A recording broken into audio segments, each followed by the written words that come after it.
Surf लिए। चलिए महलूल बनाइए उसका। बस ठीक है, पानी लीजिए उसमें।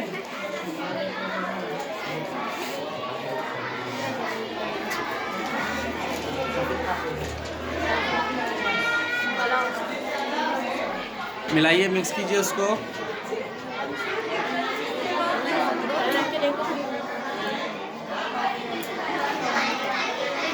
चलिए, लिटमस कागज़ कौन सा डाल रहे हो?